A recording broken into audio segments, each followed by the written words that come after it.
বাবার ছোটবেলার বন্ধুর সাথে আমার বিয়ে ঠিক করেছে। ওনারা আমাকে দেখে পছন্দ করেছে। আজ ওনাদের যে হাসি মুখ দেখলাম সেটা আমি ভাঙতে পারবো না। কথাটা শুনে বুকের ভেতরটা কেমন যেন আটকে গেল। মনে হলো বুকে পাথরের ভর করছে। শুনেছি বুক ভার হলে চোখে পানি চলে আসে। আমি কোন রকম চোখের পানি সামলিয়ে বললাম, সমস্যা নেই, আপনি যেটা করেন।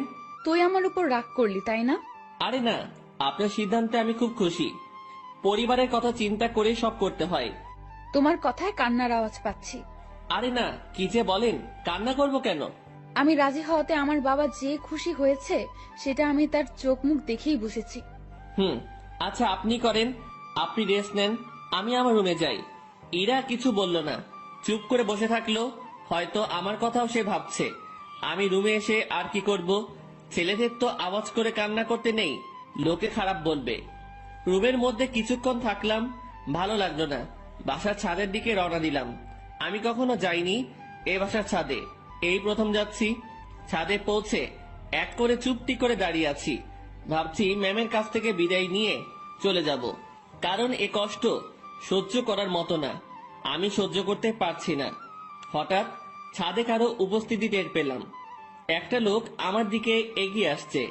কাছে আসতেই তার ফেস দেখে বুঝলাম এটা ইরার কাকা। এই শীতে এত রাতে ছাদে কি করিস? না মানে এমনি বাতাস খেতে আসছিলাম একটু। কি, এই শীতে বাতাস? রুমে বসে ভালো লাগছিল না, তাই আর কি। বেশ চালাক তুই। ভাবছি কি চালাকি করলাম। আমার কথা সোজা উত্তর দিবি। জি স্যার। ইরাকে ভালোবাসিস? কি বলবো বা কি বলা উচিত? সত্যিটা কি বলবো? আবার আমার কোনো বিপদ আসবে না তো? সত্যিটাই বলবো, যা হবার হবে। ভালোবাসি। এই জন্যই তোকে চালাক বলছি। তো কতদিন হলো তোদের রিলেশনের? কয়েক ঘন্টা। মানে? আজ সকালে উনাকে ভালোবাসার কথা বলেছি। তো সে কি বলছে? প্রথমে হ্যাঁ বলেছিল, তারপর?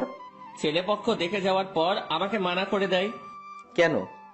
উনি এই বিয়েতে রাজি হওয়ায় আপনারা বাসার সবাই খুশি হয়েছেন অনেক। আপনাদের হাসি মুখ দেখে এসে উনি আমাকে মানা করে। বাহ, তুই তো বেশ সাহস নিয়ে আমার সাথে কথা বলছিস। ভয় করছে না তোর? আপনি তো সত্যিটা বলতে বললেন। তো তুই এখন কি করবি? চলে যেতে হবে এখান থেকে। রাতেই?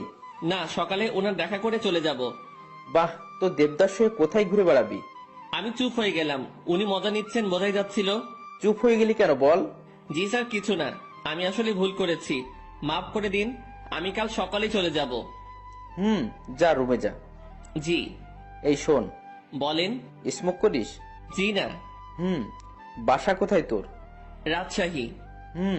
সমস্যা? জি স্যার, বুঝলাম না। কিছু না, সকাল সকাল চলে যাস। নেক্সট টাইম আমার সামনে পড়লে সমস্যা হবে তোর। আমার সামনে যেন না দেখি। জি স্যার, আর দেখবেন না আমাকে। রুমে আসলাম, তার সাথে কথা বলতে ভয় তো করছিলই না, মনে হচ্ছিল আরো কিছু সময় কথা বলি। তারপর ভাবলাম আমার সাথে তার যে কথাটা হয়েছে এটা ম্যামকে জানানো দরকার। চলে গেলাম তার কাছে, যেসব কথা হয়েছে সব বলে আবার নিজের রুমে আসলাম। কিছু সময় পর মনে হলো আসল কথাটা, মানে আমি যে কাল চলে যাব এটা বলাই হয়নি। আবার ঢুকলাম তার রুমে, আর ঢুকতেই চোখ কোনো কিছুতে আটকে গেল।